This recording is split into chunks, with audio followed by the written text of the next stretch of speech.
നമസ്കാരം. Lights camera action എന്ന നമ്മുടെ ചാനലിലേക്ക് ഒരിക്കൽ കൂടി സ്വാഗതം. ഞാൻ നിങ്ങളുടെ ശാന്തിയുള്ള ദിനേശ്.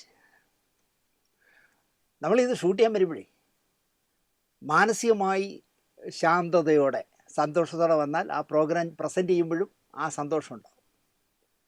നേരെ മറിച്ച് നമ്മൾ ആരോടെങ്കിലും വഴക്കോ കൂടിയിട്ടൊക്കെ വന്നാൽ, അല്ലെങ്കിൽ വഴിയെ വരുമ്പോൾ ഏതെങ്കിലും ഒരു ട്രാൻസ്പോർട്ട് ബസ്സുകാരനോട് വഴക്ക് കൂടിയാൽ നമ്മുടെ മനസ്സ് തളർന്നു പോകും. അതെൻ്റെ മുഖത്ത് കാണിയും ചെയ്യും. ഞാൻ ഇങ്ങോട്ട് വരുമ്പോൾ എന്നെ 2 പേര് വിളിച്ചു. അപ്പോൾ ആര് വിളിച്ചാലും കാർ ഓടിച്ചുകൊണ്ടിരിക്കുക ഞാൻ സംസാരിക്കില്ല. ഞാൻ റോഡിൽ ഒതുക്കിയിടും, എന്നിട്ടേ സംസാരിക്കും, ഫോൺ അടിക്കുകയും ചെയ്യും. ആദ്യത്തെ ആളൊരു സ്ത്രീയായിരുന്നു. ഞാൻ പേര് പോലും ചോദിച്ചില്ല. അവരെന്നോട് പറഞ്ഞത്, സാറേ, സാറിൻ്റെ അമ്മയെപ്പോലെ ഒരു ജീവിതം നയിക്കുന്ന ആളാണ് ഞാൻ. എൻ്റെ മകന് 3 വയസ്സുള്ളപ്പോൾ എൻ്റെ അച്ഛൻ മരിച്ചതാണ്. മരിക്കുമ്പോൾ അദ്ദേഹത്തിന് 36 വയസ്സേ ഉണ്ടായിരുന്നുള്ളൂ സാറേ. ഞാനിപ്പോഴും എൻ്റെ കുട്ടികൾക്ക് വേണ്ടി ജീവിക്കുന്നു എന്ന് പറഞ്ഞ് സംസാരിച്ചു. കുറേ നേരം എൻ്റെ പ്രോഗ്രാമുകളെക്കുറിച്ചൊക്കെ സംസാരിച്ചിട്ട് എന്നോട് പറഞ്ഞു, സാറേ, ആ ഒരു കൂതറ പെണ്ണില്ലേ, അവളെക്കുറിച്ച് ഇനി ഒന്നും ചെയ്യരുത്. എന്നിട്ട് അതെന്താ? അല്ല സാറേ, എന്തിന് സാറിൻ്റെ വില കളയണം? ഞാൻ പറഞ്ഞു, അങ്ങനെയല്ല. നമ്മളൊരു സത്യസന്ധമായ കിട്ടിയ വിവരങ്ങൾ വെച്ചൊരു സാധനം ചെയ്യുമ്പോൾ എന്നെ അപ്പൂപ്പ, മറ്റവനെ, മറിച്ചവനെ എന്നൊക്കെ വിളിച്ചാൽ നമ്മൾ മറുപടി പറയാതിരിക്കരുത്. കാരണം കാണുന്നവർ വിചാരിക്കും ഇവൻ കള്ളമാണ് പറഞ്ഞത്, അതുകൊണ്ടാണ് അവൻ പ്രതികരിക്കാത്തത്. അതുകൊണ്ട് പ്രതികരിച്ചാണ്. അല്ലാതെ എനിക്ക് ഈ അലവലാദികളുടെ ഒന്നും കഥ പറയണമെന്ന് ഒരു ആഗ്രഹവുമില്ല. ഇപ്പം തന്നെ ഞാൻ തെളിവുകൾ പുറത്തു വിടാമെന്ന് പറഞ്ഞു. ഞാൻ എങ്ങനെ തെളിവുകൾ പുറത്തു വിടുമെന്നേ? നമുക്ക് തുണിയും മണിയില്ലാത്ത പടം എടുത്ത് നമ്മളെ ചാനലിൽ ഇടാൻ പറ്റുമോ? പറ്റില്ല. അവളുടെ റേറ്റ് അനുസരിച്ച് അവളടിക്കുന്ന മദ്യത്തിൻ്റെ ഡീറ്റെയിൽ അടക്കം എന്തെല്ലാം കിട്ടാമോ അതെല്ലാം എൻ്റെ കയ്യിലുണ്ട്. പക്ഷേ നമ്മുടെ ചാനലിൽ പറയാൻ പറ്റില്ല. അത് വേണ്ട സാറേ. പിന്നെ ഞാൻ വിളിച്ചത് അതിനല്ല സാറേ.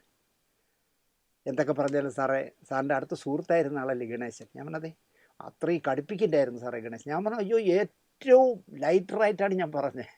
ഗണേശൻ എൻ്റെ അടുത്ത സുഹൃത്തായതുകൊണ്ട് ഗണേശനെ പറ്റി പറയാവുന്ന ഏറ്റവും ശാന്തമായ രീതിയിലല്ലേ ഞാൻ പറഞ്ഞത്. അല്ലെങ്കിൽ ഞാൻ ഇങ്ങനെയൊന്നും അല്ല പറയണേ. അല്ല സാറേ, അത് വേണ്ട, ഇനി ഗണേശനെ പറയണ്ട സാർ, അയാൾ നന്നാവും. ഞാൻ ആയിക്കോട്ടെ, നന്നാവണമെന്നാണ് എൻ്റെ ഈ ആഗ്രഹം എന്ന് പറഞ്ഞു. എനിക്ക് സന്തോഷമായി അത് കേട്ടപ്പോൾ. ഇപ്പോൾ ഗണേശൻ എന്നെ കാണുമ്പോൾ മുഖത്ത് നോക്കുമെന്ന് പറഞ്ഞിട്ടുണ്ട്. പക്ഷേ നമ്മൾ എന്താ പറയുക, സുഹൃത്തുക്കളായാലും ബന്ധുക്കളായാലും ആരായാലും തെറ്റ് ചെയ്താൽ തെറ്റെന്ന് എന്നെ പറയണം. അതുകൊണ്ടാണ് ഗണേശൻ്റെ പ്രോഗ്രാം ചെയ്തത്. ഇതിനേക്കാൾ എന്നെ രസിപ്പിച്ച കാര്യം എന്താണെന്ന് ചോദിച്ചാൽ, ഒരാൾ വിളിക്കുകയാണ്, വളരെ സീരിയസ് ആയിട്ട് സംസാരിക്കും. സാറേ, സാറിൻ്റെ എല്ലാ പ്രോഗ്രാമും കാണുന്ന ആളാണ് ഞാൻ. അപ്പോൾ സാറ് പടയോട്ടത്തെക്കുറിച്ച് ഒരു എപ്പിസോഡ് ചെയ്തല്ലേ? ഞാൻ പറഞ്ഞതേ, അന്നത്തെ കാലത്ത് 1 കോടി രൂപ ചിലവാക്കി ചെയ്തെന്നാണല്ലോ സാർ പറഞ്ഞത്. അതെ സാറേ, ആ പടം ദയനീയം പരാജയമായിരുന്നു കേട്ടോ. എല്ലാ അർത്ഥത്തിലും പരാജയമായിരുന്നു. ഞങ്ങൾക്ക് എന്താ പറയും? അല്ല, വേറൊന്നും പറയാനില്ല സാറേ, അത് പരാജയമായിരുന്നു. സാർ അത് വിജയമാണെന്ന് പറയാൻ പാടില്ല. ഞാൻ പറഞ്ഞ്, എന്ത് രേഖയുടെ അടിസ്ഥാനത്തിൽ നിങ്ങൾ സംസാരിക്കുന്നു? രേഖയുടെ ആവശ്യമൊന്നുമില്ല സാറേ. ഞാൻ അക്കാലത്ത് ആ സിനിമ കണ്ടതാണല്ലോ, അതുകൊണ്ട് എനിക്കറിയാം അത് പരാജയമായിരുന്നു. അപ്പച്ചന് ഒരുപാട് നഷ്ടം വന്ന പടമാണ്. ഞാൻ പറഞ്ഞ്, താങ്കളൊരു കാര്യം ചെയ്യൂ, അപ്പച്ചൻ്റെ ആത്മകഥ ഇറങ്ങിയിട്ടുണ്ട്, ആ പുസ്തകം വാങ്ങി വായിക്കും. ആ പുസ്തകം വാങ്ങി വായിക്കുമ്പോൾ എത്ര രൂപ ചിലവായി എന്നും എങ്ങനെ അത് കളക്ഷൻ നേടി എന്നുള്ളതൊക്കെ താങ്കൾക്ക് മനസ്സിലാക്കാൻ പറ്റും. അതിൻ്റെ ആവശ്യമൊന്നുമില്ല സാറേ. ഞാൻ സിനിമ കാണുന്ന ആളല്ലേ, അപ്പോൾ എനിക്ക് പറയാനുള്ള അവകാശമില്ലേ? അപ്പച്ചൻ പറയുന്നെന്ന് പറഞ്ഞ് ഞാൻ ഇതിന് പറയണേ? പൈസ മുടക്കിയ ആൾ പറയാണ്, തച്ചുള്ളി അമ്പൂരിൽ ലാഭം കിട്ടി ആദ്യത്തെ സിനിമാസ്കോപ്പ്, പടയോട്ടം ലാഭമായി ആദ്യത്തെ 70 അത് കഴിഞ്ഞ് മൈഡിയർ കുട്ടിച്ചാത്ത എടുത്തു, അതിൻ്റെ എല്ലാം ഇരട്ടി കിട്ടി. അപ്പോൾ ഒരു പുതുമുഖത്തെ കൊണ്ടൊരു പടം ചെയ്യിക്കാമെന്ന് പറഞ്ഞാണ് മഞ്ഞിലുരിഞ്ഞ പൂക്കൾ ചെയ്തത്. ഇത് ചരിത്രമാണ്. പക്ഷേ ഈ എന്നെ വിളിച്ച ആൾ പറയുന്നത് അപ്പച്ചൻ പറയണതോ അപ്പച്ചൻ്റെ പുസ്തകത്തിലുള്ളതൊന്നും എനിക്കറിയേണ്ട കാര്യമില്ല സാറേ, പടം ഭയങ്കര പരാജയമായിരുന്നു. ഞാൻ പറഞ്ഞു, നമ്മൾ എത്ര നേരം സംസാരിച്ചാലും ഇതിനൊരു ഉത്തരം കിട്ടില്ല. കാരണം നിങ്ങൾ ചരിത്രങ്ങളെയും തെളിവുകളെയും ഒന്നും വിശ്വസിക്കുന്നില്ല എങ്കിൽ നമ്മൾ എന്തിനാണ് സംസാരിക്കണം സ്നേഹിത? അല്ല, പറയട്ടെ. ഞാൻ ഫോൺ കട്ട് ചെയ്ത് കളഞ്ഞു. അപ്പം ഞാൻ ആലോചിക്കായിരുന്നു, എത്ര തരം മനുഷ്യരാണ് ഈ ലോകത്തൊന്ന് ആലോചിക്കുക. സിനിമയിലാണെങ്കിൽ കാശ് മുടക്കിയ ഭൂരിപക്ഷം പേരും ലാഭം കിട്ടിയില്ല എന്ന് പറയുന്നവരാ. എനിക്ക് ഒന്നും കിട്ടിയില്ല, വെറുതെ പറഞ്ഞല്ലേ, എനിക്കൊന്നും കിട്ടിയില്ല എന്നേ പറയും. ഇവിടെ 5000 എപ്പിസോഡ് ചെയ്യുന്നവൻ പറയുന്നത് നാളെ റേഷൻ വാങ്ങിക്കാൻ നിവർത്തിയില്ലെന്നാണ്. തിരുവനന്തപുരത്തുണ്ട് അങ്ങനെയുള്ളവർ. 1500 2000 എപ്പിസോഡ് പോയവൻ പറയുന്നത് അത്രയും കടമാണ്, 10 പൈസ കിട്ടിയില്ല എന്ന് പറയും. നോക്കുമ്പോൾ ഷൂട്ടിങ്ങിനോടാൻ 10 കാറ്, ഷൂട്ടിങ്ങിന് താമസിക്കാനുള്ള ആളുകൾക്കുള്ള 5 ഫ്ലാറ്റ് ഒക്കെ വാങ്ങിച്ചിട്ടിരിക്കുക, സ്റ്റുഡിയോ, എന്ത് വേണ്ട എല്ലാം അപ്പന ഉണ്ടാക്കി ഇട്ടിട്ട് ഒന്നും കിട്ടിയില്ല കേട്ടോ. നിങ്ങൾക്ക് തോന്നണേണ് 1500 എപ്പിസോഡ് കഴിയുമ്പോൾ എനിക്ക് ലാഭം കിട്ടി. ഇതാണ് സെറ്റപ്പ്. പക്ഷെ ആ സ്ഥലത്താണ് അപ്പച്ചൻ പറഞ്ഞത്, എനിക്ക് ഈ പടങ്ങളെല്ലാം ലാഭം, നവോദയയുടെ എല്ലാ പടവും ലാഭമാണ്, മാമങ്കടക്കം എല്ലാം ലാഭമാണ്. പക്ഷെ അംഗീകരിക്കാൻ നമ്മുടെ ചിലർ തയ്യാറല്ല. അപ്പം ഞാൻ ഇത്രയും സമാധാനത്തിന് വേണ്ടി ഇത്രയും സ്വയം പറഞ്ഞു. എത്ര വ്യത്യസ്തരായ മനുഷ്യർ.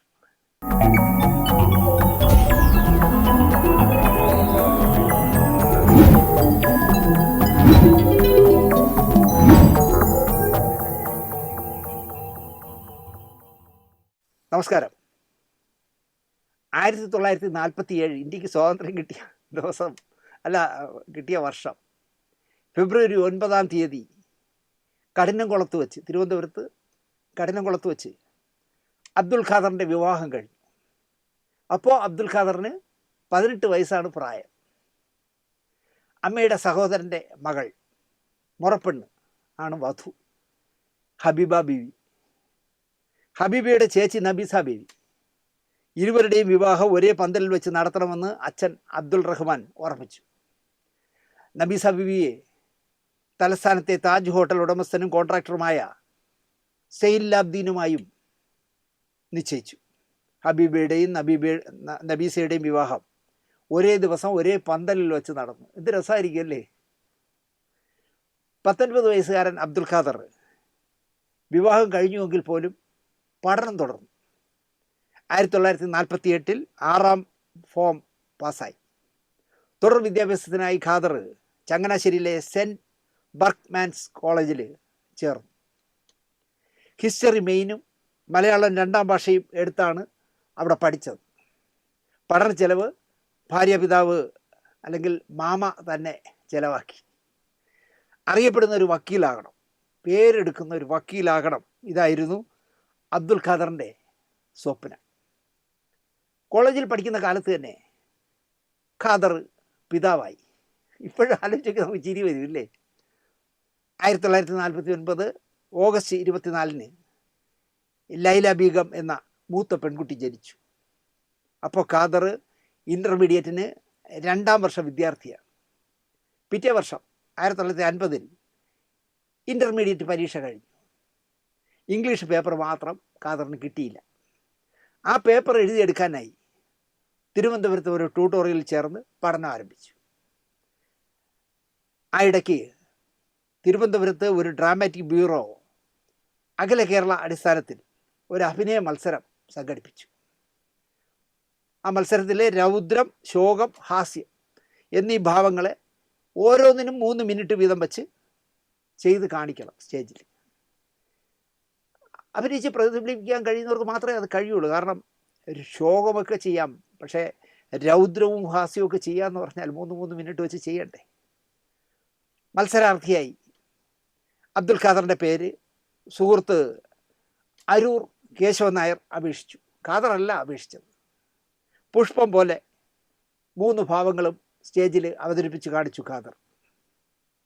സ്റ്റേജിൽ നിന്ന് ഇറങ്ങി വന്ന ഖാദറിനെ മാർക്കിടാനിരുന്ന ജൂറിമാരിലൊരാളായ CI പരമേശ്വരൻ പിള്ള അഭിനന്ദിച്ചു.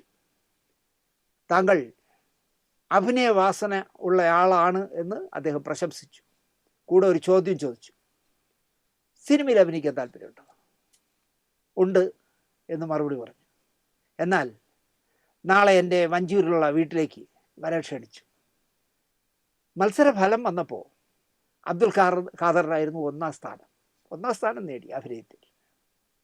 കെ ബാലകൃഷ്ണൻ്റെ നേതൃത്വത്തിൽ KMK മേനോൻ നിർമ്മിക്കുന്ന ത്യാഗസിമിയിലേക്ക് അബ്ദുൽ ഖാദറിനെ CI പരമേശ്വരൻ പിള്ള റെക്കമെൻഡ് ചെയ്തു. ഈ KMK മേനോൻ എന്ന് പറഞ്ഞാൽ നമ്മുടെ നടൻ രവികുമാറില്ലേ, ഈ അടുത്ത കാലത്ത് മരിച്ച രവികുമാറിൻ്റെ അച്ഛൻ, അല്ലെങ്കിൽ പഴയ നടി ഭാനുമതിയുടെ അമ്മ, അല്ല ഭാനുമതിയുടെ ഭർത്താവ്. സത്യനീശൻ നാടാർ എന്ന ഒരു പോലീസുകാരനും ത്യാഗസിമിയിലുണ്ടാകും. കൊട്ടാരം നർത്തകിയും നൃത്ത അധ്യാപികയുമായ ഇന്ദിരാഭായി തങ്കച്ചിയാണ് ത്യാഗസീമയിലെ നായിക. പടം തുടങ്ങി പാതി വഴിയിൽ നിന്നു. അബ്ദുൽ ഖാദർ 1951 ജൂലൈ 5 വീണ്ടും പിതാവായി. മകൾ ഒരു പെൺകുഞ്ഞിൻ്റെ എന്താ പറയുക, വീണ്ടും ഒരു പെൺകുഞ്ഞിന് ജന്മം നൽകി. ഖാദറിൻ്റെ അനുജൻ അബ്ദുൽ വഹാബ് നാടകരംഗത്തായിരുന്നു ശ്രദ്ധിച്ചിരുന്നത്. വഹാബിന് നാടകം എഴുതി കൊടുക്കുന്നത് മുൻഷി പരമേശ്വരൻ പിള്ളയായിരുന്നു. മുൻഷി പരമപിള്ള ആയിരുന്നു. അങ്ങനെ വന്നപ്പോൾ ഇടയ്ക്കിടയ്ക്ക് ഇയാളെ അബ്ദുൽ വഹാബിനെ കാണാനായിട്ട് മുൻഷി പരമപിള്ള ചെറുകിലെ വീട്ടിൽ ചെല്ലും. അപ്പോൾ ജ്യേഷ്ഠൻ ഒരു പടത്തിൽ, ത്യാഗസീമ എന്നൊരു പടത്തിൽ അഭിനയിച്ചതും പൂർത്തിയാകാത്തതും ഒക്കെ ഈ വഹാബ് വഴി അദ്ദേഹം അറിഞ്ഞു. കുറച്ച് ദിവസം കഴിഞ്ഞപ്പോൾ ഖാദറിന് ഒരു കമ്പി സന്ദേശം കിട്ടി. മുൻഷി പരമപിള്ള സേലത്ത് പക്ഷിരാജ സ്റ്റുഡിയോയിൽ നിന്നും അയച്ചതാണ്. ഇവിടെ ഒരു പുതിയ സിനിമ തുടങ്ങുന്നു, അതിൽ അഭിനയിക്കാൻ താല്പര്യമുണ്ടെങ്കിൽ സേലത്ത് പക്ഷിരാജയിലേക്ക് വരൂ എന്നായിരുന്നു ടെലഗ്രാം. ഈ വിവരം വീട്ടിൽ പറഞ്ഞാൽ അച്ഛൻ ഉടക്കിടും. 2 പെൺമക്കൾക്ക് ജന്മം നൽകിയിട്ട് പഠിത്തത്തിൽ ഉഴപ്പി സിനിമ കളിച്ച് നടക്കണ്ടെന്ന് ഉറപ്പായിട്ടും അദ്ദേഹം പറയും. ചിലപ്പോൾ ഭാര്യയും വിസമ്മതിക്കാനാണ് സാധ്യത. കാരണം ഇവിടെ വിട്ട് പോവുകയല്ലേ 5-6 ദിവസത്തേക്കെങ്കിലും. എന്താണ് കാര്യം എന്ന് പറയാതെ എറണാകുളം വരെ പോകണം എന്നുകൊണ്ട് പോയി. അപ്പോൾ എറണാകുളത്ത് ലോ കോളേജിൽ പഠിക്കുന്ന ഒരു അളിയനുണ്ട് ഖാദറിന്, മജീദ്. അദ്ദേഹത്തെ പോയി കണ്ട് കാര്യം പറഞ്ഞു. പക്ഷെ മജീദ് അത് പ്രോത്സാഹിപ്പിച്ചു. കയ്യിൽ കാശ് കുറവാണ്, പക്ഷേ അത് മജീദ് തന്നെ നൽകി സഹായിച്ചു.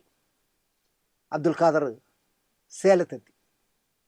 പോൾ കല്ലിങ്കൽ നിർമ്മിച്ച് ചാരി സംവിധാനം ചെയ്യുന്ന മരുമകൾ എന്ന സിനിമയാണ് അവിടെ നടക്കുന്നത്. നെയ്യാറ്റിങ്കര കോമളമാണ് നായിക.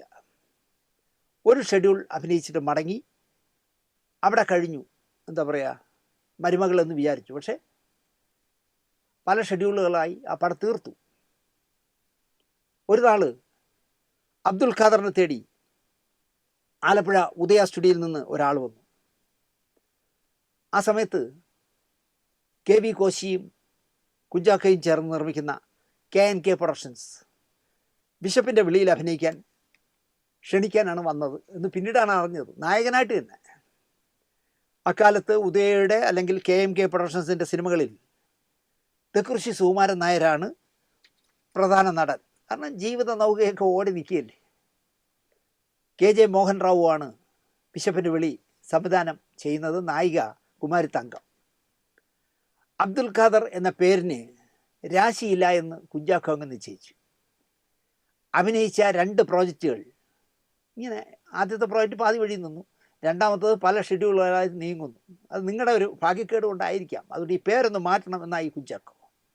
അങ്ങനെ തെക്കുറിശ്ശി സുകുമാരൻ നായർ ഖാദറിനെ നസീർ എന്നാക്കി.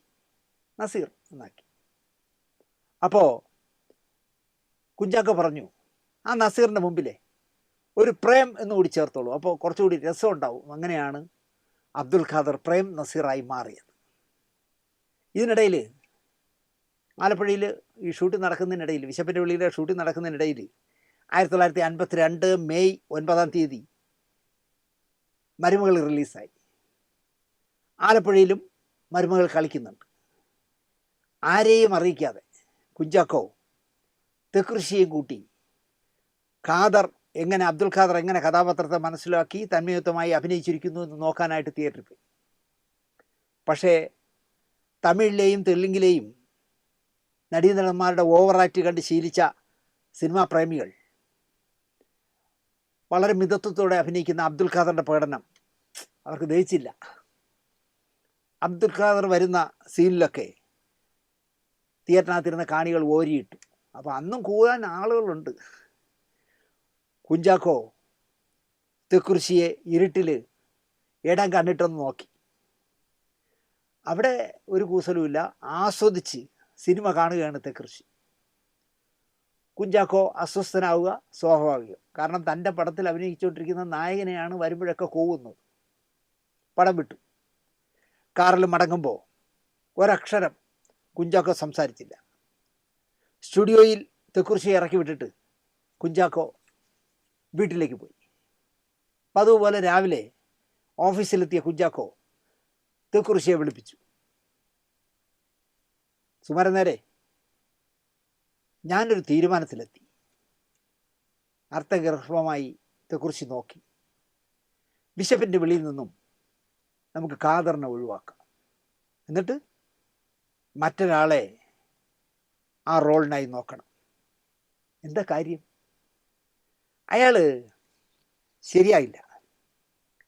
ഇന്നലെ തിയേറ്ററിലെ കൂവൽ നിങ്ങൾ ശ്രദ്ധിച്ചില്ലേ? അതൊക്കെ മാറും.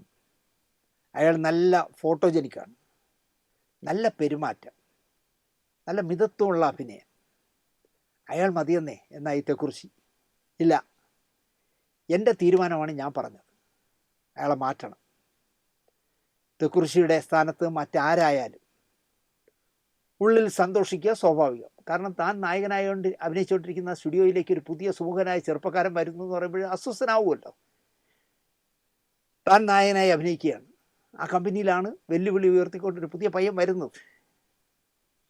അതും വലിയ വേഷമാണ് ചെയ്യുന്നത്. തനിക്ക് പാരയാകാം. അയാളെ കളഞ്ഞാൽ തൻ്റെ കാര്യം സേഫാകും എന്ന് ആരായാലും വിചാരിക്കും. എന്നാൽ തെക്കുറിശി കയറി തിരിഞ്ഞു. ഈ പുതിയ പയ്യനെ മാറ്റുകയാണെങ്കിൽ ഈ സിനിമയിൽ നിന്ന് മുതലാളി എന്നെ കൂടെ മാറ്റിക്കൊള്ളൂ. നിങ്ങളെന്തിനാണ് മാറ്റുന്നത്? അയാൾ നിങ്ങളുമായി ഒരു ബന്ധവുമില്ലാത്ത ആളല്ലേ. ഒരു തെറ്റും കുറ്റവും പറയാനില്ലാതെ ഒരു തുടക്കക്കാരനെ പറഞ്ഞു വിടുന്നത് ന്യായമല്ല. നാളെ നമ്മൾ മറ്റൊരാളെ കണ്ടെത്തിയാൽ അയാളെ കൂകി വിളിക്കില്ല എന്ന് മുതലാളിക്ക് ഉറപ്പുണ്ടോ? ഇയാളെപ്പോലെ സുന്ദരമായൊരു മുഖമുള്ള മറ്റൊരാളെ ഇനി എവിടുന്ന് തപ്പിയെടുക്കാനാണ്? അപ്പോൾ തിരുവിതാംകൂറുകാരനായിരുന്നു അബ്ദുൽ ഖാദർ, അല്ലെങ്കിൽ തിരുവനന്തപുരത്തുകാരനായിരുന്നു എന്നുള്ള സ്നേഹം കൂടി തെക്കുറിശിക്ക് ഉണ്ടായിരുന്നിരിക്കാം. 4 ഭാഷകളിൽ ഒരു സിനിമയിൽ അഭിനയിച്ച് 4 ഭാഷയിലും സൂപ്പർ സ്റ്റാറായ നടനാണ് തെക്കുറിശി. അദ്ദേഹമാണ് കുഞ്ചാക്കോയോട് പറയുന്നത്, എന്നാൽ എന്നെയും കൂടെ അങ്ങ് മാറ്റിക്കൊള്ളൂ. ഇയാൾ ഇവിടെ നിന്ന് ഇറങ്ങിയാൽ എൻ്റെ പരമശത്രുവായ സുബ്രഹ്മണ്യത്തിൻ്റെ അടുത്തേക്കായിരിക്കും നേരെ പോകുന്നതെന്ന് ബുദ്ധിമാനായ കുഞ്ചാക്കോയും മനസ്സിൽ കണക്കുകൂട്ടി. ബുദ്ധിമാനായ കുഞ്ചാക്കോ ഞൊടിയിടയിൽ കാര്യങ്ങൾ തിരിച്ചിട്ടു. അബ്ദുൽ ഖാദറിനെ വിളിപ്പിച്ചു. തെക്കുറിശിയുടെ മുന്നിൽ വെച്ച് അഭിനയത്തിൽ വരുത്തേണ്ട മാറ്റങ്ങളെ പറ്റിയൊക്കെ സംസാരിച്ചു. അഭിനയം തുടർന്നു. മരുമകൾ കളക്ഷൻ രംഗത്ത് ശോഭിച്ചില്ല. എന്നാൽ ബിഷപ്പിൻ്റെ വിളി, ക്യാൻ കെ പ്രൊഡക്ഷൻസ് എടുത്ത നല്ല തങ്കയായാലും ജീവിത നൗകയായാലും ഓടിയതുപോലെ തന്നെ നല്ല കളക്ഷൻ ഹിറ്റായി മാറി. പ്രേം നസീർ എന്ന ജനപ്രിയ നായകൻ അവിടെ ജനിച്ചു എന്ന് പറയാം. പിന്നെയുള്ളതൊക്കെ ചരിത്രമാണ്. ഉദയയുടെ സ്ഥിരം നായകനായി പ്രേം നസീർ വളർന്നു. ഉദയയ്ക്ക് പിന്നാലെ നവോദയ വന്നു. നവോദയയിലും അപ്പച്ചൻ്റെ കാലം വരെ പ്രേം നസീർ സിനിമകളായിരുന്നു അവർ നിർമ്മിച്ചത്. മാമാങ്കം, തച്ചുളിയമ്പു, പടയോട്ടം, 3D എടുത്തപ്പോൾ പോലും അതിലെ അവതാരകൻ നസീർ സാറായിരുന്നു. ഞാനിതൊക്കെ പറയുമ്പോഴും എൻ്റെ മനസ്സിൽ നിറയുന്ന ചിന്ത, ബിഷപ്പിൻ്റെ വിളിയിൽ നിന്നും കുഞ്ചാക്കോ പ്രേം നസീർ എന്ന അബ്ദുൽ ഖാദറിനെ ഒഴിവാക്കി മറ്റൊരു മുഖത്തിനെ കണ്ടെത്തിയിരുന്നെങ്കിൽ എന്താകുമായിരുന്നു മലയാള സിനിമ? പ്രേം നസീർ ഇല്ലാത്ത മലയാള സിനിമ, അങ്ങനെ ഒരു ചരിത്രം നമുക്ക് ചിന്തിക്കാനാവും. ആരെയും അങ്ങനെ വലിച്ചെറിയരുത് എന്നതിൻ്റെ ഏറ്റവും വലിയ ഉദാഹരണമായിരുന്നു പ്രേം നസീർ. കുഞ്ചാക്കോ മുൻപിന്നെ ആലോചിക്കാതെ അങ്ങ് പറഞ്ഞു, ഇയാളങ്ങ് മാറ്റാം. പക്ഷേ തെക്കുറിശി സുകുമാരൻ നായർ അങ്ങനെ ഒരു നിലപാടെടുത്തതുകൊണ്ട് മാത്രമാണ് പ്രേം നസീർ എന്ന ഇതിഹാസം ഉണ്ടായതും മലയാള സിനിമയ്ക്ക് എന്താ പറയുക പ്രചോദനമായതും. സിനിമാക്കാരനാകാൻ ഞാൻ യോഗ്യനാണ്, ഒരു സിനിമാക്കാരനായേ ഞാൻ ജീവിക്കൂ എന്നൊക്കെ ഉറപ്പിച്ച മനുഷ്യനായിരുന്നു നമ്മുടെ സലിം കുമാർ. ഒരു നാൾ സലിം കുമാറിനൊരു ഫോൺ വന്നു. പ്രൊഡക്ഷൻ കൺട്രോളർ സിദ്ധു പനക്കിൽ എന്ന സിദ്ധാർത്ഥനാണ് വിളിക്കുന്നത്. കോട്ടയത്ത് സിബി മലയിൽ സംവിധാനം ചെയ്യുന്ന നീ വരുവോളും എന്ന സിനിമ നടക്കുന്നു. ദിലീപാണ് നായകൻ. ഇതിലൊരു പ്യൂണിൻ്റെ വേഷമുണ്ട്, വന്ന് ചെയ്യാമോ എന്ന് ചോദിച്ചു. ചെയ്യാം. എന്നാൽ നാളെ രാവിലെ കോട്ടയത്ത് എത്താമോ? എത്താം എത്താം. സന്തോഷം കൊണ്ട് തുള്ളിച്ചാടിയിരിക്കാം സലിം കുമാർ. രാവിലെ ഞാൻ എത്താം ചേട്ടാ. സന്തോഷം കൊണ്ട് സലിം കുമാർ തുള്ളിച്ചാടിയിരിക്കും. വാർത്ത അറിഞ്ഞ സുഹൃത്തുക്കളും വീട്ടുകാരും ആത്മാർത്ഥമായി പറഞ്ഞു, സലിമേ, ഇതോടെ നീ രക്ഷപ്പെടും. കളരിക്കൽ അമ്പലത്തിൽ പോയി ദേവിയെ പ്രാർത്ഥിച്ചിട്ട് നാളെ കോട്ടയത്തേക്ക് പോകാവൂ എന്ന് സലീമിൻ്റെ അമ്മ ശട്ടം കെട്ടി. അമ്മ പറഞ്ഞതുപോലെ ദേവിയോട് പ്രാർത്ഥിച്ച് കോട്ടയത്തേക്ക് സലീംകുമാർ യാത്ര തിരിച്ചു. ഒരു ശ്രദ്ധേയനായ നടനായി. ഇതോടെ താൻ മാറുമെന്ന് സ്വപ്നം കണ്ട് തീരുമ്പോഴേക്കും ബസ് കോട്ടയത്തെത്തി. കലാഭവൻ മണിക്ക് വേണ്ടി ഉണ്ടാക്കിയ ഒരു പാരൽ കോളേജിലെ പിയൂണിൻ്റെ വേഷമായിരുന്നു സലീംകുമാറിലേക്ക് മാറിയത്. സിനിമകളുടെ തിരക്ക് കാരണം കലാഭവൻ മണി മാറിയതിനാൽ നീ വരുവോളത്തിൻ്റെ നിർമ്മാതാവ് പ്രേം പ്രകാശ് സ്ഥിരമായി ടി വിയിൽ കണ്ടിരുന്ന, ഏഷ്യാനെറ്റിൽ കണ്ടിരുന്ന സിനിമാലയും കോമിക്കോളയും ഒക്കെ അവതരിപ്പിച്ചിരുന്ന സലീംകുമാറിനെ പറ്റി പറയുന്നു. അയാൾ മതിയെന്ന് നിശ്ചയിക്കുന്നു. 11 സീനുകളുണ്ട് നീ വരുവോളം എന്ന സിനിമയിൽ ഈ പിയൂണിന്. ഇനി എന്താ പറയുക, 2 സീനുകൾ മാത്രമേ ബാക്കി എടുക്കാനുള്ളൂ. 9 സീനിലും സലീംകുമാർ അഭിനയിച്ചു. ജഗതിയും തിലകനും വന്നാൽ മാത്രമേ ഈ പറഞ്ഞ 2 സീനുകൾ എടുക്കാവൂ. കോമ്പിനേഷൻ സീനാണ്. സലീംകുമാർ സന്തോഷപൂർവ്വം വീട്ടിലേക്ക് മടങ്ങി. 2 ദിവസം കഴിഞ്ഞപ്പോൾ വീണ്ടും സിദ്ധു പനക്കിൽ വിളിച്ചു, പുറപ്പെടൂ. ചെന്നു. ജഗതിയും തിലകനും മദ്യപിച്ചുകൊണ്ട് സംസാരിക്കുന്ന ഒരു സീനാണ്. സലീംകുമാറിൻ്റെ പിയൂൺ ഇവർക്ക് 2 പേർക്കും മദ്യം ഒഴിച്ചു കൊടുക്കണം. സിനിമകളിൽ മദ്യപാന സീനുകൾ വരുമ്പോൾ അല്ലെങ്കിൽ ഷൂട്ട് ചെയ്യുമ്പോൾ ഒറിജിനൽ മദ്യം കഴിച്ചിരിക്കുമെന്ന് അന്നാണ് സലീംകുമാറിന് മനസ്സിലായത്. കാരണം അവിടെ സെറ്റിൽ മദ്യത്തിൻ്റെ രൂക്ഷഗന്ധം തളം കെട്ടി നിന്നിരുന്നു. ഈ പറഞ്ഞ 2 നടന്മാരും സ്വകാര്യ ജീവിതത്തിൽ നന്നായി മദ്യപിക്കുന്നവരുമാണ്. രസം എന്താണെന്ന് ചോദിച്ചാൽ ഈ അനുഭവം പറഞ്ഞ സലീംകുമാർ പിന്നെ പ്രശസ്തനായ ശേഷം മദ്യത്തിൻ്റെ പിടിയിലായി എന്ന് ഞാൻ പറയണ്ടല്ലോ. നമുക്ക് വിഷയത്തിലേക്ക് തന്നെ വരാം. സലീംകുമാറിൻ്റെ അഭിനയം ജഗതിക്ക് അങ്ങോട്ട് പിടിക്കുന്നില്ല. അനിയ, ടൈമിങ് ശരിയല്ല, കൃത്യമായി ചെയ്യൂ എന്ന് ഇടയ്ക്കിടെ ജഗതി പറഞ്ഞുകൊണ്ടേയിരുന്നു. ഒരു പുതിയ ആളിനെ വഴിതെറ്റിക്കാൻ ഈ ഒരൊറ്റ ഡയലോഗ് മതി. അവൻ്റെ ആത്മവിശ്വാസം നഷ്ടപ്പെട്ടു. അങ്ങനെ നഷ്ടപ്പെടുത്തി പലരെയും ദ്രോഹിച്ച ഒരുപാട് പേരുണ്ട്. ഇപ്പോൾ ഇന്ദ്രൻസിൻ്റെ ചോദിച്ചാൽ ഇന്ദ്രൻസ് പറയില്ല. ഇന്ദ്രൻസ് ഒരു സിനിമയിൽ ഭേദപ്പെട്ടൊരു വേഷം ചെയ്യാനായി ചെന്ന് ഒരു വലിയ അമ്പലക്കുളത്തിൽ ഒരു ഡെഡ് ബോഡി തപ്പുകയാണ്. ആ സീൻ എടുക്കുന്നതിനിടയിൽ ഇന്ദ്രൻസിനെ മലയാളത്തിലെ പ്രശസ്തനായ, നമ്മളെല്ലാം അദ്ദേഹത്തിൻ്റെ കോമഡികൾ കണ്ട് ചിരിച്ച് രസിച്ചിട്ടുള്ള ഒരു നടൻ ചെളിയിൽ തല കുത്തിപ്പിടിച്ച് താഴ്ത്തി. ഒരുപാട് ചെളി തിന്നു, ശ്വാസം മുട്ടി. എന്നോട് അന്ന് ഇന്ദ്രൻസ് പറഞ്ഞത് ചത്തുപോകുമെന്നാണ് വിചാരിച്ചത്. ശ്വാസം കിട്ടുന്നില്ല. മണ്ണ് ചെളി എത്രയും ഉള്ളിപ്പോയി. ഇയാൾ പിടിച്ചു ഇങ്ങനെ വെള്ളത്തിൽ കുത്തിപ്പിടിച്ചിരുന്നു. ക്യാമറയിൽ കാണുമ്പോൾ രസമായിട്ട് തോന്നും, പക്ഷേ ഒരുത്തൻ്റെ ജീവനല്ലേ. ഇങ്ങനെയൊക്കെ ചെയ്യും പലരും. സിബിക്ക് പകരം ജഗതി കട്ട് പറഞ്ഞു തുടങ്ങി. സലീംകുമാർ അഭിനയിക്കും. ഇങ്ങനെയല്ല, cut cut cut cut cut, ഇങ്ങനെയല്ല കേട്ടോ, ഇങ്ങനെയല്ല ചെയ്യേണ്ട എന്നൊക്കെ പറഞ്ഞു തുടങ്ങി. ഇങ്ങനെ ചെയ്യാൻ നീയാ എന്നും പറഞ്ഞിട്ട് സലീംകുമാറിൻ്റെ ക്യാരക്ടർ എങ്ങനെയാണ് ചെയ്യേണ്ടതെന്ന് ജഗതി ചെയ്ത് കാണിച്ചു കൊടുത്തതോടെ സംഗതി കൈവിട്ടു പോയി. ജഗതി ചെയ്യുന്ന പോലെയൊക്കെ ഒരു തുടക്കക്കാരന് ചെയ്യാൻ പറ്റും? ദ്രോഹമല്ലേ അത്? അറിയാൻ പാടില്ലെങ്കിൽ ഈ പണിക്ക് വരരുതായിരുന്നു അനിയ എന്നൊരു ഉപദേശം കൂടി ജഗതി വെച്ച് കാച്ചി. നമുക്കറിയാവുന്ന തൊഴിലിന് പോകണം കേട്ടോ, ഈ അറിഞ്ഞൂടാത്ത പണിക്കൊന്നും വരരുത് എന്ന് ജഗതി ഉപദേശിച്ചു. ഇവിടെ എനിക്ക് പെട്ടെന്ന് ഓർമ്മ വരുന്നത്, ഞാൻ ആദ്യമായി വർക്ക് ചെയ്ത ഊഴം എന്ന് പറഞ്ഞ ഇടത്തിൻ്റെ ഡബ്ബിങ് നടക്കുക. ദേവൻ ഡബ് ചെയ്തുകൊണ്ടിരിക്കുമ്പോൾ, മദ്രാസിലാണ് ദേവൻ ഡബ് ചെയ്തുകൊണ്ടിരിക്കുമ്പോൾ തൊട്ടടുത്ത ഏതോ ഫ്ലോറിൽ മമ്മൂട്ടി അഭിനയിച്ചുകൊണ്ടിരിക്കുകയായിരുന്നു. അദ്ദേഹം മിണ്ടാതെ ഈ ഊഴം ഡബ്ബിങ് നടക്കുന്ന തിയേറ്ററിലേക്ക് വന്നു. കൺസോളിലിരുന്ന് കുറച്ചു നേരം ഡബ്ബിങ് കണ്ടുകൊണ്ടിരുന്നിട്ട് ആരോടും മിണ്ടരുത് എന്ന് പറഞ്ഞിട്ട് ഡബ്ബിങ് തിയേറ്ററിനകത്തേക്ക് കയറി വന്നു. ഇരുട്ടല്ലേ. അങ്ങനെ വന്ന് ഈ ദേവൻ്റെ അടുത്ത് നിന്ന് ഡബ്ബിങ് കണ്ടുകൊണ്ട് നിന്നിട്ട് ഒരു സീൻ, വളരെ ക്രൂഷ്യലായ ഒരു സീൻ എടുക്കുമ്പോൾ ദേവൻ ഒന്നങ്ങോട്ട് മാറിയിരിക്കും, ഞാൻ ചെയ്ത് കാണിച്ചു തരാം എന്ന് പറഞ്ഞു. അപ്പോഴാണ് ദേവൻ കാണുന്നത് അടുത്ത് വന്ന് നിൽക്കുന്ന മമ്മൂട്ടിയാണെന്ന്. ചിരിച്ചുകൊണ്ട് ദേവൻ മാറി നിന്ന് കൊടുത്തു.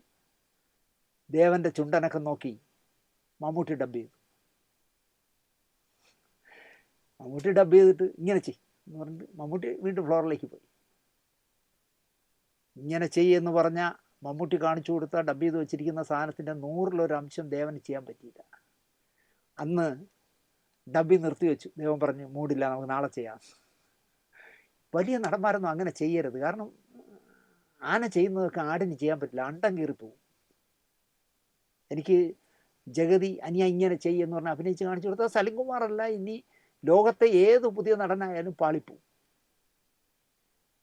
ഈ സംഭവങ്ങളെല്ലാം നടക്കുമ്പോൾ തിലകൻ മൗനി ബാബയായി അവിടെ നിൽക്കുകയായിരുന്നു. ഒരക്ഷരം അദ്ദേഹം സലിംകുമാറിന് വേണ്ടിയും പറഞ്ഞില്ല, ജഗതിക്ക് സപ്പോർട്ടും ചെയ്തില്ല. ഞാൻ ഇവിടത്തുകാരൻ അല്ല എന്ന സ്റ്റൈലിൽ ആനന്ദക്കുട്ടൻ ക്യാമറ വ്യൂ ഫണ്ടിലൂടെ നോക്കിക്കൊണ്ടിരുന്നു. അദ്ദേഹം ഒന്നും മിണ്ടിയില്ല. സിബി മലയിലാണെങ്കിൽ ഞാനൊന്നും അറിഞ്ഞില്ല രാമനാരായണ എന്നുള്ള മട്ടിൽ അദ്ദേഹം സംവിധാന ചെയറിലിരുന്നു. ജഗതിയാണ് അവിടെ കിടന്ന് പൂന്തി വിളയാടുന്നത്. ചുറ്റിനും ഷൂട്ടിംഗ് കാണാൻ വന്ന 100 കണക്കിന് ആളുകൾ നിൽക്കുകയാണ്. അവരുടെയൊക്കെ മുന്നിൽ അവരുടെ പരിഹാസ ചിരി കണ്ട് സലിംകുമാർ തളർന്നു പോയി. നിവർത്തികേട് കൊണ്ട് സലിംകുമാർ ഈ ചിരിക്കുന്നവരെ നോക്കി ഒന്ന് ചിരിച്ചു. അല്ലാതെ എന്ത് ചെയ്യാനെന്നേ. സംവിധായകൻ CB പാക്കപ്പ് പറഞ്ഞു. പിറ്റേന്ന് ഉച്ചയ്ക്ക് പ്രൊഡക്ഷൻ മാനേജർ പ്രഭാകരൻ ഒരു പ്രൊഡക്ഷൻ ബോയിയുമായിട്ട് സലിംകുമാറിൻ്റെ റൂമിലേക്ക് വന്നു. ആ ബോയിയുടെ കയ്യിൽ സലിംകുമാറിന് കഴിക്കാനുള്ള ആഹാരത്തിൻ്റെ കരിയർ ഉണ്ടായിരുന്നു. സലിംകുമാർ ആഹാരം കഴിച്ചു. തൂക്കിക്കൊല്ലും മുമ്പ് കൊടുക്കുന്ന കൊല്ലച്ചോർ മാതിരി സലിംകുമാർ അത് കഴിച്ചു. പക്ഷെ പാവം സലീം അറിഞ്ഞില്ല ഈ പടത്തിൽ നിന്ന് ഞാൻ ഒഴിവാവുകയാണെന്ന്. ആഹാരം കഴിച്ച സലിംകുമാറിനെയും കൂട്ടി പ്രഭാകരൻ കോട്ടയം റെയിൽവേ സ്റ്റേഷനിലേക്ക് പോയി. എന്നിട്ട് സ്റ്റേഷനിൽ പ്ലാറ്റ്ഫോമിൽ നിർത്തിയിട്ട് പറഞ്ഞു, നിങ്ങൾ ഇവിടെ നിൽക്കുക, ഞാൻ ടിക്കറ്റ് എടുത്തിട്ട് വരാം എന്ന് പറഞ്ഞിട്ട് പ്രഭാകരൻ പോയി. പ്രഭാകരൻ പിന്നെ വന്നതേയില്ല. സലിംകുമാറിൻ്റെ കയ്യിലാണെങ്കിൽ 10 പൈസയില്ല ടിക്കറ്റ് എടുക്കാൻ. മണിക്കൂറുകൾ പലതും കടന്നുപോയി, ട്രെയിനുകളും പലതും കടന്നുപോയി. സലിംകുമാറിൻ്റെ കാഴ്ച നോക്കി സ്റ്റേഷനിലെ കോഫി ഹൗസിൻ്റെ മുന്നിൽ ഒരാൾ നിൽപ്പുണ്ടായിരുന്നു. യാദൃച്ഛ്യമായി എന്തിനോ സലിംകുമാർ ആരെയോ ശ്രദ്ധിക്കുമ്പോൾ ഇങ്ങനെ പ്രഭാരം വരുന്നുണ്ടോയെന്നോ എന്തോ നോക്കുമ്പോൾ ഒരാൾ തന്നെ നോക്കി ചിരിച്ചുകൊണ്ട് നിൽക്കുന്നത് സലിംകുമാർ ശ്രദ്ധിച്ചു. ചിലവില്ലാത്ത ഒരു ചിരി, ഒരു പൈസയും ചിലവില്ലല്ലോ. സലിംകുമാറും പാസ്സാക്കി. സലിംകുമാറിൻ്റെ ചിരി ഒന്നൊന്നര ചിരിയാണല്ലോ. അയാളും ചിരിച്ചു. സലിംകുമാർ അദ്ദേഹത്തിൻ്റെ അടുത്തേക്ക് ചെന്നു, പരിചയപ്പെട്ടു. അപ്പോൾ വിദേശ മലയാളിയാണ്, സണ്ണി എന്നാണ് പേര്. അദ്ദേഹത്തിൻ്റെ അമ്മ മരിച്ചതിനാൽ നാട്ടിൽ ലീവിന് വന്നതാണ്. അപ്പോൾ സലിംകുമാറിൻ്റെ പ്രോഗ്രാമുകളെല്ലാം ഏഷ്യാനെറ്റിലൊക്കെ കണ്ടിട്ടുണ്ട് ഇദ്ദേഹം. അതാണ് അദ്ദേഹം നോക്കി നിന്നത്. ഞാനൊരു അമ്പിളി പറ്റി നിൽക്കുകയാണ്. എൻ്റെ പേഴ്സ് ആരോ പോക്കറ്റ് അടിച്ചു. എറണാകുളത്തേക്ക് പോകാൻ, കോട്ടയത്ത് നിന്ന് എറണാകുളത്തേക്ക് പോകാനുള്ള ടിക്കറ്റ് എടുക്കാനുള്ള കാശ് പോലും എൻ്റെ കയ്യിലില്ല. ഒരു 20 രൂപ തന്ന് സഹായിക്കാമോ? അയാൾ 20 രൂപ എടുത്തു കൊടുത്തു. അഡ്രസ്സ് തന്നാൽ വീട്ടിലെത്തിയാൽ ഉടനെ തന്നെ അച്ചായന് ഞാൻ ആ തുക മണി ഓർഡർ ചെയ്യാം. നിങ്ങളുടെ ഏഷ്യാനെറ്റിലെ പരിപാടികൾ ഏതാണ്ട് എല്ലാം ഞാൻ കണ്ടിട്ടുണ്ട്. എന്നാലും ഒരു സംശയം, ഉറപ്പിച്ചിട്ട് പോകാം എന്ന് കരുതി നിന്നതാണ്. സണ്ണി ആ പേഴ്സിൽ നിന്ന് കാശ് കൊടുത്തിട്ട് തിരിച്ചു കടന്നു. സലിംകുമാർ ടിക്കറ്റ് എടുത്ത് വീട്ടിലെത്തി. പിന്നെ വിളിയൊന്നും വന്നില്ല. 2 ദിവസം കഴിഞ്ഞേ ഉള്ളൂ, ജഗതിയൊക്കെ വരണമല്ലോ എന്നല്ലേ പറഞ്ഞത്. ദിവസങ്ങൾ കഴിയുമ്പോൾ മംഗല്യ പല്ലക്ക് എന്ന പടത്തിൻ്റെ സെറ്റിൽ സലിംകുമാർ അഭിനയിക്കാൻ ചെന്നു. അവിടെ വെച്ച് മലയാള സിനിമയുടെ എന്താ പറയുക സർവേ വ്യാപിയായ PRO വാഴൂർ ജോസ് ഒരു വാർത്ത സലിംകുമാറിനോട് പറഞ്ഞു. സലിമേ, നീ വരുവോളത്തിൽ നിന്നും നിന്നെ മാറ്റി. നീ അഭിനയിച്ച ആ 9 സീനടക്കം മാറ്റി. എന്നിട്ട് പകരം ആ വേഷം ഇന്ദ്രൻസ് ചെയ്തു. നിരാശനായില്ല സലിംകുമാർ. അവസരങ്ങൾ പിന്നെയും കിട്ടിക്കൊണ്ടിരുന്നു. അറിയപ്പെടുന്ന താരമായി മാറി. എന്നാലും മനസ്സിൽ ഒരു വിഷമം. നീ വരുവോളം എന്ന ചിത്രത്തിലെ നായകനായ ദിലീപ് സലിംകുമാറിൻ്റെ അടുത്ത സുഹൃത്താണ്. അയാൾ പോലും സലിമെ നിന്നെ ഇതിൽ നിന്ന് മാറ്റി ഇന്ദ്രൻസിനെ വെച്ച് ആ വേഷം പകരം ചെയ്തു എന്നുള്ള കാര്യം പറഞ്ഞതേയില്ല. അതിലാണ് സലീമിന് വിഷമം. മാസങ്ങളും വർഷങ്ങളും കടന്നു പോകുന്നു. 2006 മാർച്ച് കൊച്ചിയിൽ കമലിൻ്റെ പച്ചക്കുതിര നടക്കുകയാണ്. ദിലീപ് ഡബിൾ റോൾ ചെയ്ത പച്ചക്കുതിര. ആ ദിവസം കേരള സംസ്ഥാന അവാർഡുകൾ പ്രഖ്യാപിക്കുന്ന ദിവസമാണ്. ദിലീപ് ചാന്ത് പൊട്ടിലൂടെ സംസ്ഥാന അവാർഡ് നേടുമെന്ന വാർത്ത പരന്നിരുന്നു. അതിനാൽ തന്നെ സെറ്റിൽ TV ക്യാമറകൾ വന്ന് കാത്തു നിൽപ്പുണ്ട് അവാർഡ് പ്രഖ്യാപിച്ച ഉടൻ ദിലീപിൻ്റെ ബൈറ്റ് എടുക്കാനായിട്ട്. അവാർഡ് പ്രഖ്യാപനം വരുമ്പോൾ ദിലീപിൻ്റെ ബൈറ്റ് എടുക്കുക എന്നല്ല, ആ സന്തോഷം മുഴുവൻ അവിടെ പ്രകടിപ്പിക്കുമല്ലോ. മൊത്തത്തിലൊരു പിരിമുറുക്കം സെറ്റിലാകെ. കാക്കനാട്ടെ ഒരു ഹോട്ടലിലാണ് ഷൂട്ടിംഗ് നടക്കുന്നത്. അവാർഡ് വാർത്ത പ്രഖ്യാപനം കേൾക്കാനായിട്ട് ഇനി ടെൻഷൻ അടിച്ചിരിക്കേണ്ട, നമുക്ക് ഷൂട്ടിംഗ് ബ്രേക്ക് ചെയ്യാമെന്ന് ജനറേറ്ററൊക്കെ ഓഫ് ചെയ്ത് എല്ലാവരും ആ ഹോട്ടലിലെ റിസപ്ഷനിലെ TV-യുടെ മുന്നിലിരുന്നു. ദിലീപ് ബെസ്റ്റ് ആക്ടറെന്നോ മികച്ച നടനെന്നോ പറഞ്ഞാലുടൻ കൈയടിക്കാനായി സലിംകുമാർ റെഡിയായിട്ടിരുന്നു.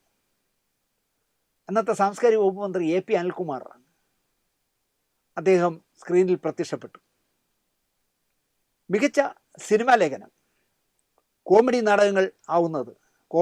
നാടകങ്ങളാവുന്നത് വിജയകൃഷ്ണൻ. മികച്ച സിനിമാ ഗ്രന്ഥം സിനിമയും സംസ്കാരവും എഴുതിയത് K. ഗോപിനാഥ്. പ്രത്യേക ജൂറി പരാമർശം അഭിനയത്തിൽ പ്രത്യേക ജൂറി പരാമർശം അജയൻ അത്ഭുതദ്വീപ്. ഉണ്ടപ്പക്രുവാണ് അജയൻ. പ്രത്യേക ജൂറി പരാമർശം അർജുൻ ലാൽ ചിത്രം തന്മാത്ര. പ്രത്യേക ജൂറി പരാമർശം ദിലീപ് ചിത്രം ചാന്തുപൊട്ട്. സെറ്റിലാകെ ഒരുതരം നിരാശ പടർന്നു.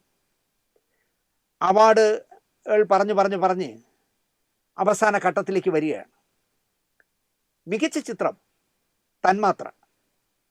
രണ്ടാമത്തെ ചിത്രം അച്ഛനുറങ്ങാത്ത വീട്. മികച്ച സംവിധായകൻ ബ്ലസി. മികച്ച നടൻ മോഹൻലാൽ ചിത്രം തന്മാത്ര. മികച്ച രണ്ടാമത്തെ നടൻ സലിംകുമാർ അച്ഛനുറങ്ങാത്ത വീട്. മികച്ച നടി നവ്യ നായർ സൈറ കണ്ണമടകുക. മികച്ച രണ്ടാമത്തെ നടി ഭാവന ദൈവനാമത്തിൽ. മികച്ച രണ്ടാമത്തെ നടൻ സലിംകുമാർ എന്ന് പറഞ്ഞതും കമൽ എണീറ്റ് നിന്ന് കെട്ടിപ്പിടിച്ച് കൈയടിച്ചു സലിംകുമാറിനെ. അപ്പം മികച്ച നടൻ്റെ അവാർഡ് വാങ്ങിക്കാൻ ദിലീപ് ഇരിക്കുകയാണ് അവിടെ. അപ്പോഴാണ് പ്രത്യേക പരാമർശത്തിൽ ദിലീപ് ഒതുങ്ങി പോവുകയും ദിലീപിൻ്റെ സിനിമയിൽ നിന്ന് അഭിനയിക്കാൻ അറിയാത്തതുകൊണ്ട് CB മലയിൽ പുറത്താക്കിയ ആളാണല്ലോ സലിംകുമാർ. ആ ദിലീപിൻ്റെ മുന്നിൽ വെച്ച് TV-യിൽ മന്ത്രി AP അനിൽകുമാർ പറയുകയാണ് മികച്ച നടൻ സലിംകുമാർ. നിറഞ്ഞ കയ്യടി. കണ്ണുകൾ നിറഞ്ഞോ എന്ന് സലിംകുമാറിനൊരു സംശയം. TV-യിൽ അപ്പോൾ സലിംകുമാർ ഒരു കാഴ്ച കണ്ടു. തനിക്ക് അഭിനയിക്കാൻ അറിയില്ല എന്ന് മനസ്സിലാക്കി തന്നോട് പറയാതെ മാറ്റിയ CB മലയിൽ മന്ത്രി AP അനിൽകുമാറിൻ്റെ അടുത്തിരിക്കുന്നു. കാരണം CB മലയിലായിരുന്നു അവാർഡ് നിർണയ ജൂറി ചെയർമാൻ. കാലം ഒന്നിനും കണക്ക് ചോദിക്കാതിരിക്കില്ല. നിങ്ങൾ ആലോചിച്ച് നോക്കിയേ. അഭിനയിക്കാൻ അറിയില്ല എന്ന് പറഞ്ഞ് പുറത്താക്കിയ സലിംകുമാറിന് മികച്ച രണ്ടാമത്തെ നടൻ്റെ അവാർഡ് പ്രഖ്യാപിച്ച ജൂറി ചെയർമാനാണ് CB മലയിൽ. ഇത് മോഹൻലാലിൻ്റെ കാര്യത്തിലും പറ്റി.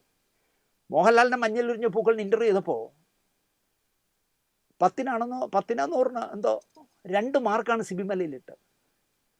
ജിജോ ഇട്ട മാർക്ക് കൊണ്ട് മാത്രമാണ് മോഹൻലാൽ അതിൽ ജയിച്ചത്. അപ്പോൾ ഇങ്ങനെ മാർക്കിടുന്നതിൽ എല്ലായിടത്തും CB മലയിൽ പരാജയമാണ്, ദയനീയ പരാജയമാണ്. എന്നെ മാർക്കിട്ടതിലും പരാജയമാണെന്ന് ഞാൻ പറയും. അപ്പോൾ AP അനിൽകുമാറിൻ്റെ അടുത്ത് ഇരിക്കുക മസിൽ പിടിച്ച് CB മലയിൽ. കരച്ചിൽ കൺട്രോൾ വിടുന്നത് പോലെ സലിംകുമാറിന് തോന്നി. ഹോട്ടലിലെ ബാത്റൂമിൽ കയറി മതിവരുവോളം കരഞ്ഞു സലിംകുമാർ. കരച്ചിലടക്കി മുഖം ഭംഗിയായിട്ട് കഴുകി പുറത്തു വരുമ്പോൾ പ്രൊഡക്ഷനിലെ ബിജു എന്ന് പറഞ്ഞ പയ്യൻ അവിടെ ലഡ്ഡു വിതരണം ചെയ്യുകയാണ്. ഒരെണ്ണം സലിംകുമാറിന് നീട്ടി. ലഡ്ഡു വാങ്ങുന്നതിനിടയിൽ ബിജുവിനോട് രഹസ്യമായി സലിംകുമാർ ചോദിച്ചു, ഇത്ര പെട്ടെന്ന് ഇത് എവിടുന്ന് കിട്ടി, അല്ലെങ്കിൽ എവിടുന്ന് സംഘടിപ്പിച്ചു എന്ന് ചോദിച്ചു. ദിലീപ് ഏട്ടൻ ബെസ്റ്റ് ആക്ടർ ആകും എന്ന് ഉറപ്പിച്ച് പ്രൊഡ്യൂസർ നേരത്തെ ഏർപ്പാടാക്കിയതാണ്. ചേട്ടനെങ്കിലും വാങ്ങിച്ചല്ലോ അവാർഡ്, ഇല്ലെങ്കിൽ ഈ ലഡ്ഡു മുഴുവൻ വെട്ടി മൂടേണ്ടി വന്നേനെ, പുറത്ത് കാണിക്കാവൂല്ലോ. എത്ര ഭംഗിയായാണ് കാലം കണക്കുകൾ തീർക്കുന്നത്. ഒരു മധുര പ്രതികാരം പോലെ തോന്നി എനിക്ക് ഈ അനുഭവം എന്നാണ് സലിംകുമാർ പറയുന്നത്. നമ്മുടെ ഈ പ്രോഗ്രാമിൽ സലിംകുമാറിൻ്റെയും പ്രേം നസീറിൻ്റെയും അനുഭവ കഥകൾ പറയേണ്ടി വന്നത് മറ്റൊരു ഇത്തരം കഥ പറയാനാണ്. അത് പറയാം ഇനി. പാലക്കാട് പുത്തൂർ പൂതം കുറുശ്ശേരി മനയിൽ ഒരു അയ്യർ കുടുംബം താമസിച്ചിരുന്നു. ഇവിടുന്ന് ETC ഇന്ത്യ വൈസ് പ്രസിഡന്റ് ജോലിക്കായി ആ കുടുംബത്തിൽ നിന്നും ഒരു ബാലനും ഭാര്യ സരസ്വതിയും മുംബൈക്ക് പോയി. അവിടെ വച്ച് ഈ ദമ്പതികൾക്ക് 2 പെൺകുട്ടികൾ പിറന്നു. മൂത്തത് പ്രിയ, രണ്ടാമത്തത് വിദ്യ.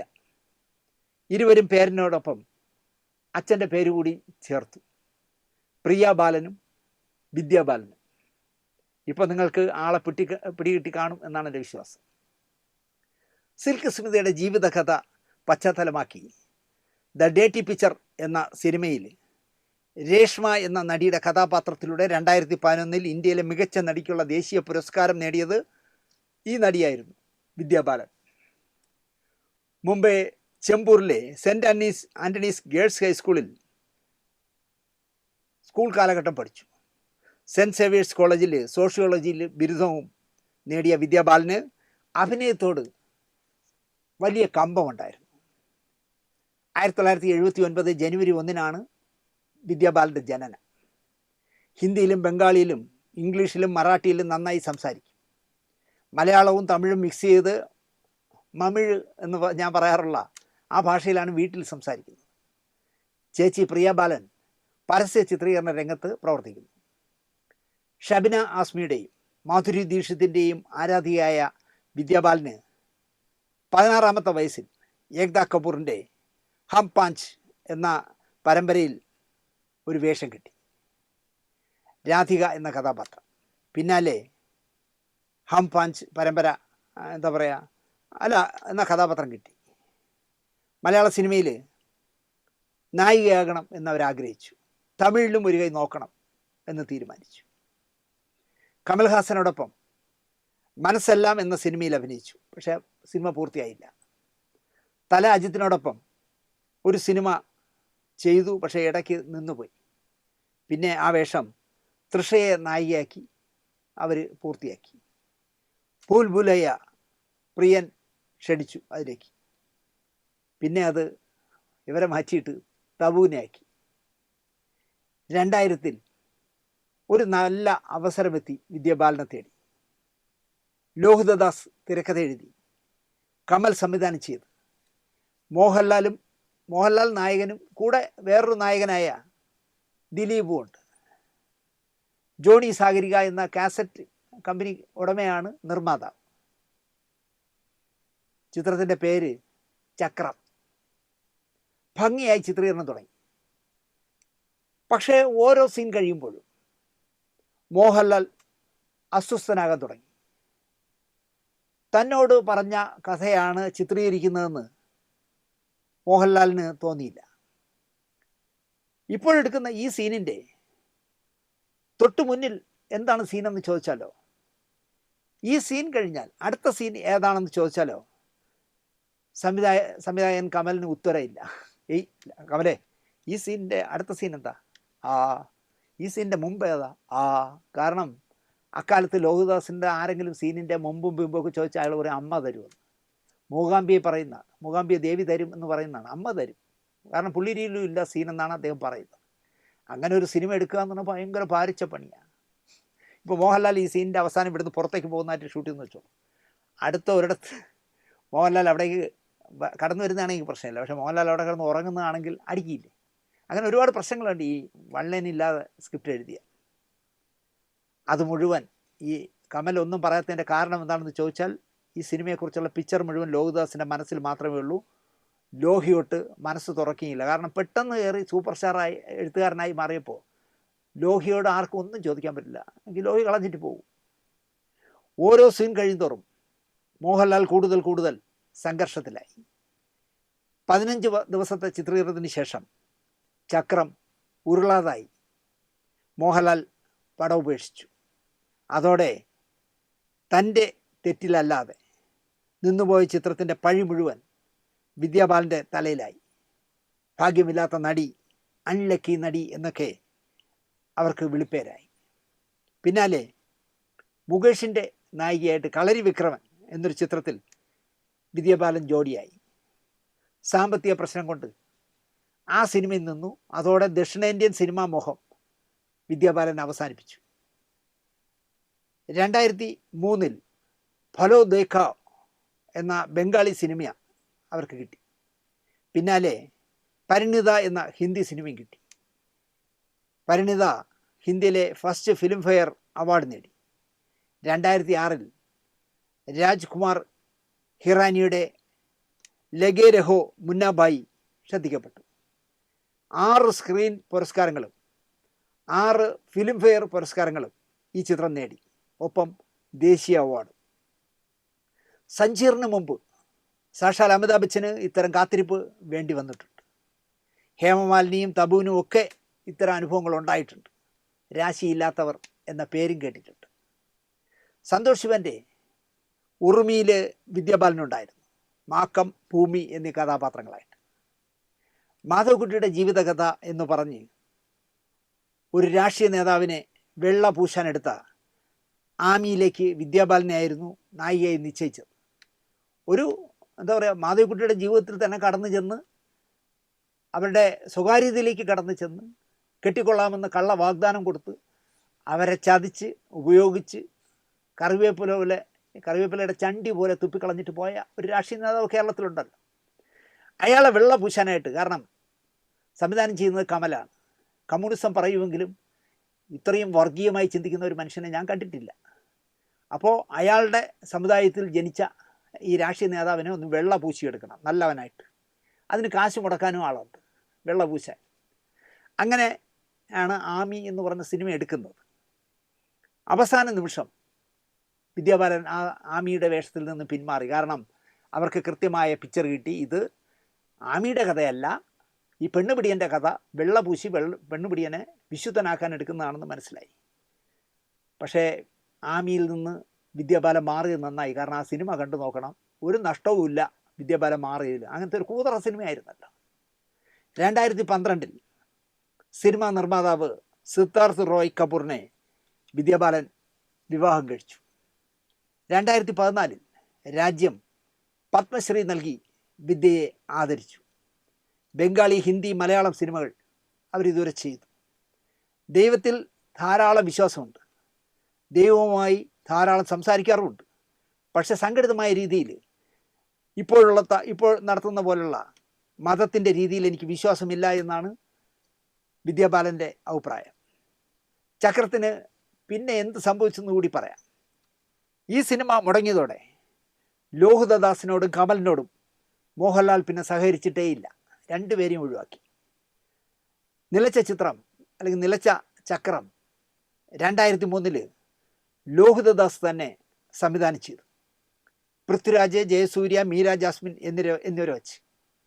മോഹൻലാൽ, ദിലീപ്, വിദ്യാബാലൻ എന്നിവർക്ക് പകരമാണ് പൃഥ്വിരാജും ജയസൂര്യയും മീര ജാസ്മിനെയും വച്ചത്. എന്തോ കാരണം പറഞ്ഞ് ജയസൂര്യ പിന്മാറി. അത് നന്നായി എന്ന് ഞാൻ പറയും.